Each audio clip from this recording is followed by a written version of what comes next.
Ашылу салтанатында мердігер мекеме басшысы заманауи білім ордасының үлкен кілтін шәкірттердің білімге деген құштарлығы жоғары, әрі патриоттық рухтары асқақ болсын деген ырыммен мектеп директоры Гүлнар Кеңес қызына табыстады.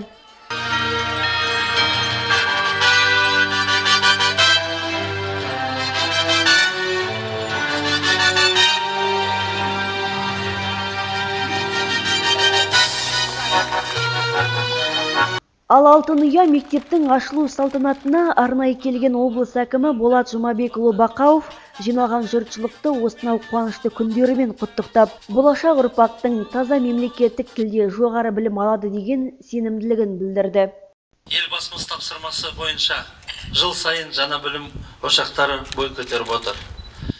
Бүгін Екібастұз қаласында 1200 орындық жаңа мектеп ашылуы осының айқын көрінісі болып отыр. Жаңа мектеп жаңаша жұмыс жасап, нағыз білімнің ортасы болары сөзсіз.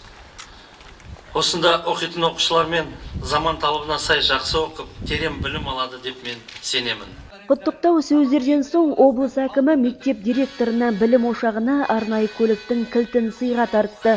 Осылайша жаңа лицей мектебінің салтанатты түрде ашылу рәсімі қаламыздың құрметті азаматы Жеңіс Шанаққызы мен география пәнінен облыстық юниорлар олимпиадасының жүлдегері және халықаралық Сәтпаев оқулары мен зияткерлік жарыстардың жүлдегері Жаслан Зейноллаға берілді.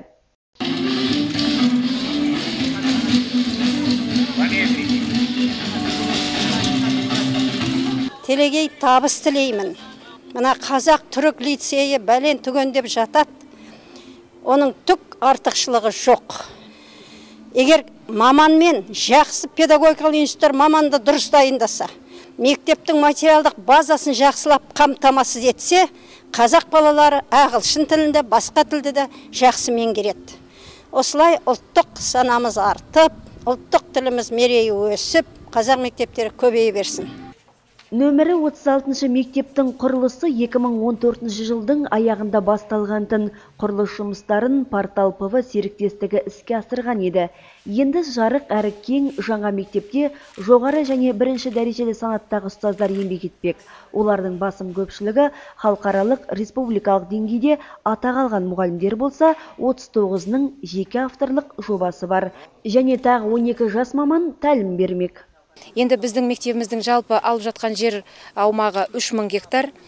Ішіндегі ғимараттың іші 9000 шаршы метр. Бүгінгі күні 30 класс комплекті толық жабдықталды, қабылданды балалар. Ол 800-ге жуық бала. Мұғалімдер контингенті толық қабылданды. Енді материалдық техникалық базаға келетін болсақ, толық жарақтандырылды. Жергілікті бюджеттен 51 миллиондай қаржы бөлінді.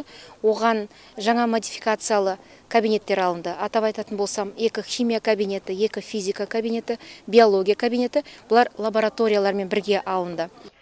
Мектепте барлығы 30 сынып жабдықталған. Алғаш рет бұл білім ордасына аяқ басқан облыс әкімі мен бір топ делегаттар жоғарыда аталып өтілген арнайы жабдықталған физика, биология, информатика, 25 000 кітап қоры бар кітапхана, мәжіліс залы мен 408 орындық асхана, ауданы 623 шаршы метрді құрайтын спорт залды аралап шықты. Жаңа мектептің жаңашылдықтарымен таныстырып жүрген мектеп директоры Гүлнар Кеңес қызы сондай-ақ білім ошағының артықшылықтарында атап өтті.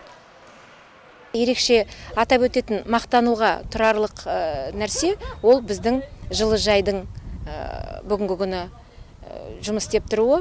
Жылыжайда қазір біздің мектептің оқушылары мен биология мұғалімі жылыжайда көптеген өсімдіктерді отырғызды.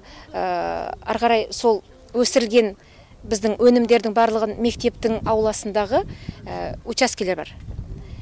Опытный участоктар дейміз, тәжірибелік участоктар. Соларға балалар көктемде өсіретін болады, ары қарай өздері күтіп баптайтын болады.